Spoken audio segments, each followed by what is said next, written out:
Hey everybody, bit of advice for people who still have sons and daughters living at home that have reached the age of adulthood.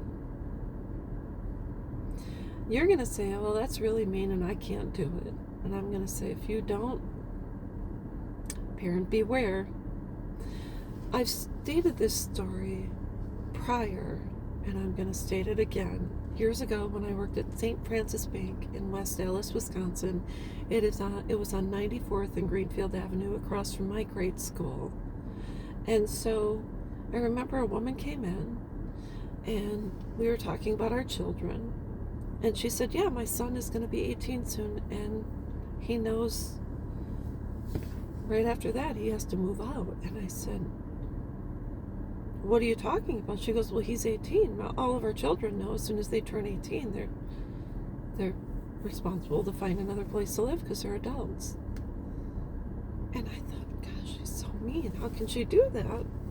How can you ask your barely out of high school kid to find another place? And I thought, how can you protect them? How are they going to be safe? She's like, that's the rule. That's just the way it goes. And I thought, okay. I thought, gosh, you're the meanest mom in the world, but whatever. But let's just say she made sense. Even though it didn't seem kind. It's true. I mean, I joined the military. I signed up for the Army when I was 18 years old, and I left before I was 19, so I was an adult. I left home. I did it. I made do. So what do you do if you have a son or daughter still living at home? They're 18, 19, 20. They're on all of your plans, health care insurance, dental, whatever, and they have no respect for you.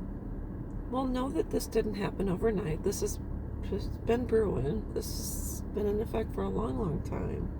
Probably since, I don't know, birth maybe, because sometimes we don't expect our children to respect us. But anyways, you're stuck in your house and you feel like you're walking through landmines and you don't know what you're going to do. Well, I'll tell you, when my youngest daughter was still at home, oldest had parted ways, and I felt like I was walking around my house never knowing when she would explode or be angry at me or say something, or I would set her off. And so I went to my therapist at the time and I said, I can't even walk in my house. I'm not comfortable and I don't know what to do. And he said, well, you have to make a decision. And I said, I think I'm going to ask her to go. And she was working down the block from me, and she got a ride to and from. She didn't have her license at that time. And so I was the one carting her to and from her. She could walk back and forth a couple of blocks. And I thought, I can't live with someone who doesn't have respect for me. And so I told her one day, I said, you're going to have to go stay with your dad. And this is while she was 18 and she had graduated from high school. And even though she was working, and I expected her to contribute to paying her bills, I knew it was going to be the hardest decision in the whole wide world.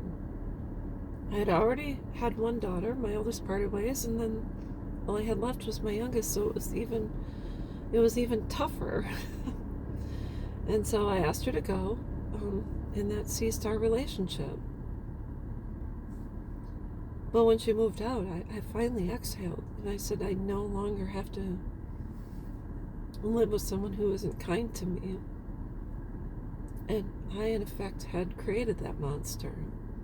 After I divorced their father, I had allowed them to be on the same page or playing field with me. And I thought, well, I don't want them to suffer, and I'm going to keep them in the loop about everything. And I am responsible for doing that.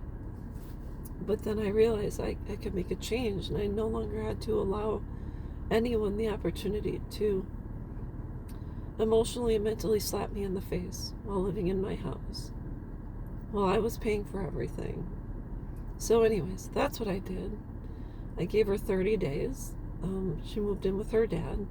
After that, she wouldn't communicate with me, so I cut her cell phone off, and I said, you're going to have to make your way. And the estrangement has been going on ever since. So anyways, sometimes we need to make the tough decision I'm not going to just blame my daughters. I chose this. But I had to do it for me. Why? Because I deserve kindness, love, compassion, empathy. I deserve respect. And that's all there is to it. So anyways, I hope this helps. And I hope you all have a great day. Bye-bye.